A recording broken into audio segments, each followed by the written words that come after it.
तो हमें स्टोरी की स्टार्टिंग में ईयर 1450 के गायली कंट्री के डायन डायनेस्टी की फोर्जिंग शॉप दिखाया जाता है। हमें आगे देखने को मिलता है कि एक आदमी एक बच्चे को लात मार के अपनी फोर्जिंग शॉप से भगा रहा होता है और वो उससे कहता है, तुम कुत्ते के बच्चे, मैंने कढ़ाई पलटना सीखने के लिए कितनी ज्यादा मेहनत की और तूने मेरी स्किल्स चुराने की हिम्मत कैसे की। तो ऐसा कह के वो उसे अपनी शॉप से भगा देता है। देन वो बच्चा रोते हुए अपने हेड से कहता है, हेड कुक सन, मैं गलत था, मैं दोबारा ऐसा कभी नहीं करूंगा, कसम से। देन कोई कहता है, ये फिर से। देन उस फोर्जिंग शॉप का ओनर उस बच्चे के सर पर अपने कलछुल से मारने लगता है। तो वो बच्चा चिल्लाते हुए कहता है, आउ आउ आउ, मैं फिर से दोबारा नहीं करूंगा, मुझे छोड़ दीजिए। देन वो आदमी अपने बाकी सभी वर्कर से कहता है, तुम सभी लोग जल्दी करो, मास्टर्स जल्दी यार्ड में आने वाले हैं। अगर तुमने खाना लाने में देरी करी तुम्हें थोड़ी सी ज्यादा लाते पड़ेंगी। हमें आगे बताया जाता है कि वो आदमी फोर्जिंग शॉप का हेड कुक है जिसका नाम फैटी सन है। देन सन एक वर्कर की ओर इशारा करते हुए कहता है, तुम सभी लोग न्यू क्वी से सीखो कुछ। उसने कल ही घोड़े की मुद्रा सीखी, पूरी रात खड़ा रहा और वो अभी भी इतनी तेजी से काम कर रहा है। तुम सभी कितने बेकार लोग हो। हमें बताया जाता है कि उस वर्कर का नाम न्यू गुई है। तो सन की ये बात सुनकर सभी लोग कहते हैं, हाँ हाँ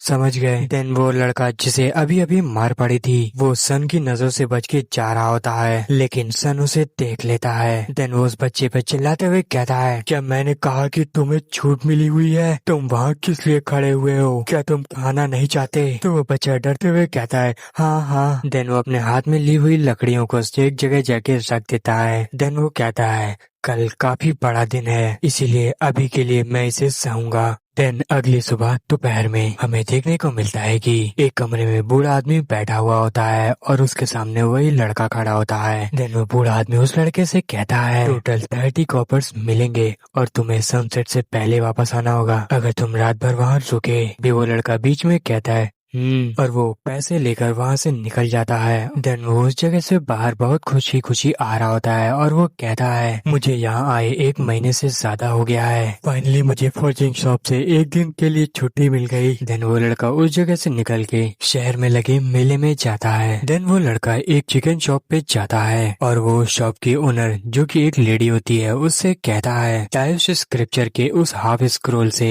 ऑर्डिनेशन सेरेमनी के लिए 5 एनिमल सेक्रीफाइस चाहिए होती है।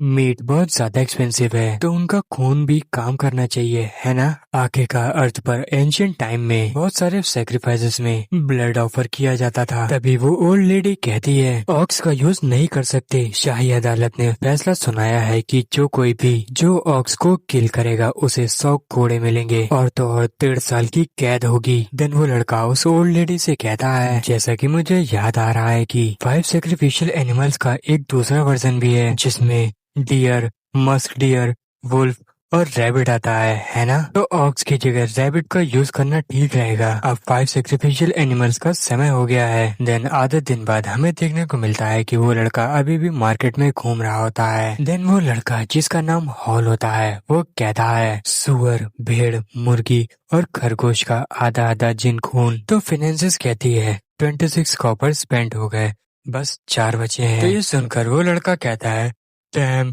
ये ब्लड भी इतना एक्सपेंसिव क्यों है? अगर ऐसा ही चलता रहा तो मैं अगले महीने भूखा रहूंगा। देन वो उन एनिमल्स का ब्लड लेकर वहाँ से जाने लगता है। तभी उसका ध्यान एक जगह जाता है जहाँ एक आदमी कहता है, वो बच्चा लियांग फैमिली से उसने जेड वाटर लेक से एक स्पिरिट फिश और एक ऑक्स हॉर्न पॉम्फ्रेट पकड़ा है। तो ये सुनकर कोई कहता है, लियांग शुई, उस बच्चे में इतने ज्यादा स्किल्स हैं, लिउ लेजी ने उसकी बोट नहीं चुरा ली थी। देन वो आदमी कहता है, एक स्पिरिट फिश, क्या ये लगभग 1 साल या 2 साल नहीं हो गया जब किसी ने इसे पकड़ा है ना? तो उन सभी की ये बात सुनकर वो लड़का कहता है, हाँ स्पिरिट फिश। हमें बताया जाता है कि एक स्पिरिट फिश बहुत ही ज्यादा पौष्टिक खाना है। एक को पकड़ना एक ऑर्डिनरी फैमिली को 2 या 3 साल तक खिलाने के लिए पर्याप्त है। दिन में देखने को मिलता है कि वो आदमी जिसने वो सभी चीजें पकड़ी थी वो सभी को ऑक्स हॉर्न पॉम्फ्रेट दिखाते हुए कहता है, सभी लोग ये ऑक्स हॉर्न पॉम्फ्रेट ये 12 जिन का है, अगर तुम इसे अफोर्ड नहीं कर सकते तो इसके पास भी मत आना। तो ये सुनकर वो सभी लोग हैरान हो जाते हैं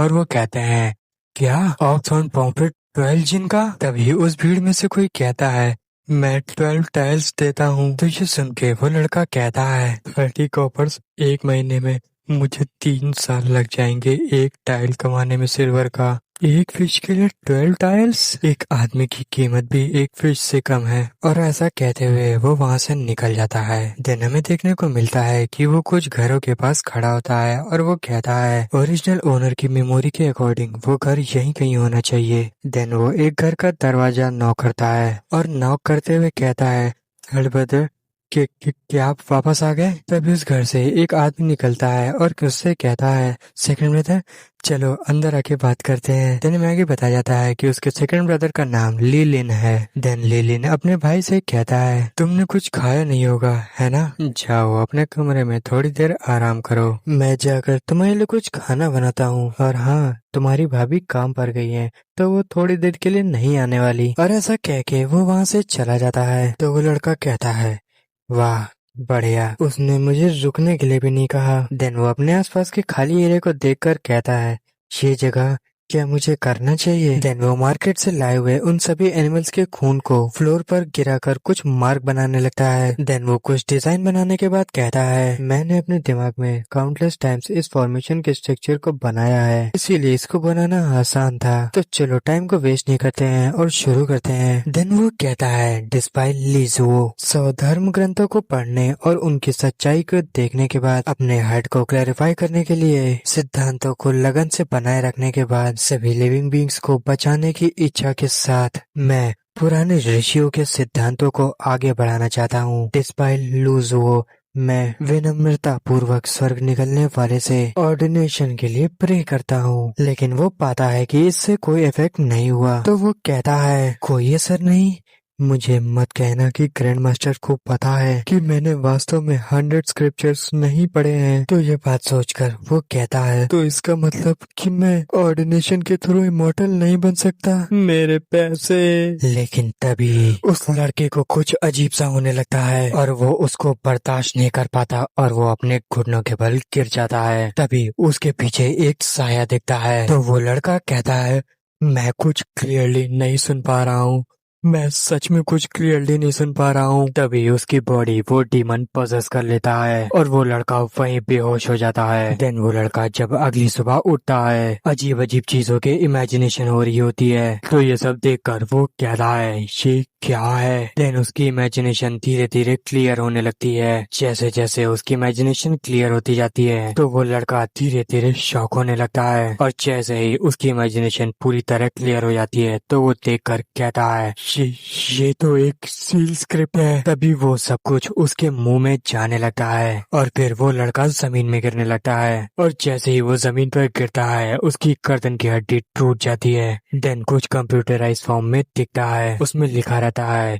loading initial authorisation. Cinematic story में देखने को मिलता है कि तभी उसका भाई वहाँ पर उसके लिए खाना लेकर आता है और वो देखता है उसका भाई वहाँ पर बेहोश पड़ा हुआ है। तो वो सारा खाना फेंककर अपने भाई की ओर तेजी से भागता है। उसे बेहोश देखकर वो बहुत ज्यादा परेशान हो जाता है और उसे जगाते हुए कहता है थर्ड ब्रदर क्या हो गया, उठो। तभी वहाँ पर लिलिन की वाइफ भी दौड़ते हुए आती है और वो कहती है हे थर्ड ब्रदर क्या हुआ? तभी उस लड़के को धीरे धीरे होश आने लगता है। देन वो अपनी भाभी को देखते हुए कहता है ब्रदर सिस्टर इन लॉ मैं ठीक हूँ। तो लिलिन कहता है ये अच्छी बात है कि तुम ठीक हो, हाँ तुमने तो मेरी जान ही निकाल दी थी। तभी उसे याद आता है और वो कहता है मुझे फॉर्जिंग शॉप वापस जाना होगा। तो उसका भाई लीलिन कहता है अभी कुछ दिन के लिए घर पे आराम करो, तुम थक गए होगे। तो वो लड़का कहता है मैं ठीक हूँ। लेकिन तभी उसके सामने एक स्क्रीन ओपन हो जाती है। तो उसे देखकर वो लड़का कहता है ये क्या है? देन उस स्क्रीन पे कुछ लिख के आता है। तो उसे देखकर वो लड़का कहता है क्या एक सिस्टम? इसका फाउंडर अपने समय से बहुत आगे था। इंफॉर्मेशन की बाढ़ ने मेरे दिमाग को तुरंत भर दिया, जैसे कि मुझे हमेशा से पता था। मैंने तलवार उठाने की इतनी तीव्र इच्छा कभी महसूस नहीं की थी। देन उसे स्क्रीन पे कुछ लिख के आता है। तो उसे देखकर वो लड़का कहता है अच्छा तो फाउंडर जानता है कि अपने डिस्पाइल से उनकी पूरी कीमत वसूलनी है। देन वो लड़का बाहर जाने लगता है और वो अपने भैया और भाभी से कहता है आप दोनों अंदर जाइए, मैं कुछ दिनों में वापस आ जाऊंगा, मुझे कुछ पैसे बनाने हैं। कहता है क्या तुम ठीक हो? ये तो कुछ भी नहीं, गार्ड किन ने मुझे एक नई टेक्निक सिखाई है और मैंने उसे बहुत ज्यादा कर दिया, तो अब मुझे देखने की जरूरत नहीं है, मैं ठीक हूँ। देन वो अपने मन में कहता है, जीतने के लिए पे करने से पहले फाउंडर्स के चीट क्या कुछ काम के हैं। देन आगे स्टोरी में फोर्जिंग शॉप का मिडिल कोर्टयार्ड दिखाया जाता है। उस कोर्टयार्ड में बहुत सारे वेपन्स रखे होते हैं, तो उनको देखते हुए वो लड़का कहता है, हैमर भी आयरन का बना हुआ है, ये वर्क करेगा है ना। वापसी में आते समय वेपन मास्टर की स्किल्स नेचुरली मेरे अंदर गूंज रही थी, मुझे एक हथियार खोजने और शुरू करने के लिए मोटिवेट कर रही थी।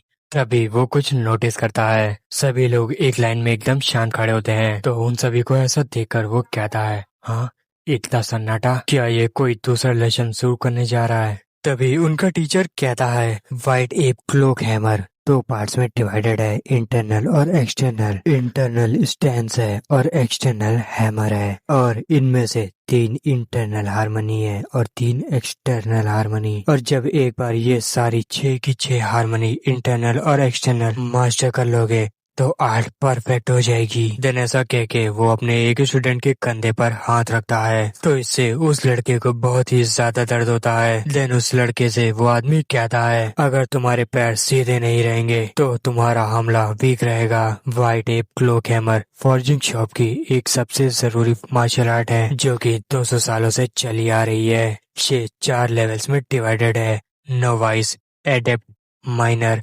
Mastery and major mastery. अगर तुम लोग इनर कोर्टयार्ड में जाना चाहते हो तो तुम्हें साल के एंड तक इस आर्ट की नोवाइस लेवल तक पहुंचना होगा। तो जैसे ही वो लड़का एक मूव करने की कोशिश करता है तो उससे वो मूव नहीं हो पाता है, और वो कहता है, ये बहुत ज्यादा दर्द हो रहा है। तो उसे देखकर लिलिन का भाई कहता है, ये तो रूथलेस है। तभी उसके पास एक दूसरा लड़का आता है और उसको एक हैमर पकड़ाते हुए कहता है, अपने हथौड़े को ऊपर उठाओ और घोड़े की मुद्रा अपनाओ। देन जैसे ही वो हैमर को उठाता है तभी उसके सामने वो स्क्रीन ओपन हो जाती है और उसमें कुछ लिखा होता है। देन उसको पढ़ने के बाद वो लड़का कहता है, इसमें कोई चौंकने वाली बात नहीं है कि ये ओल्ड मैन ऑर्डिनेशन सेरेमनी के लिए ऑब्सेस्ड है। मैंने तो अभी तक एक वेपन भी वेल्ड नहीं किया है और चीजें अभी से ही डिफरेंट हो गई हैं, क्योंकि वो अपनी पावर की वजह से उस हैमर को बहुत ही आसानी से चला पा रहा था। तो वो अपने आप से कहता है, शांत हो जाओ, शांत हो जाओ, इतने सारे लोग देख रहे हैं, अगर ये हथौड़ा गायब हो गया तो ये सस्पिशियस होगा। ही ही ही ही। तभी उसका मास्टर एक मार्शल आर्ट दिखाता है और कहता है, पावर ग्राउंड से जनरेट होती है, पैरों से होते हुए और कमर और हिप से होते हुए, शोल्डर्स और आर्म के थ्रू फ्लो होते हुए रिस्ट और फिंगर्स पर शो होती है, जिससे कि व्हाइट एप अपने आर्म को एक्सटेंड करता है। तो उसकी ये बात सुन के वो लड़का अपने मन में कहता है, व्हाइट एप ये तो मेरी पास्ट लाइफ के एनिमल कॉपी स्टाइल की तरह है। तभी उसका ट्रेनर कहता है, हॉर्स स्टेंस सिंपल लगता है लेकिन उसको मास्टर करना बहुत डिफिकल्ट है। याद रखना आज तुमने क्या सीखा है, ये तुम्हारे लिए अच्छा होगा। देन वो अपने भाई फैटिसन से कहता है, यहाँ कुछ लोग हैं जिनमें डिसेंट पोटेंशियल है लेकिन उनका बेस बहुत कमजोर है, वे सफल नहीं हो पाएंगे। देन वो अपने भाई को सर्व करते हुए कहता है, भाई किन आपने किसके बारे में कहा कि उनमें अच्छी क्षमता है। तो किन कहता है, वो लोग जो कि इम्प्रोवाइज्ड फैमिली से हैं। देन पैटिसन उसके पीठ पीछे कहता है, ब्रदर किन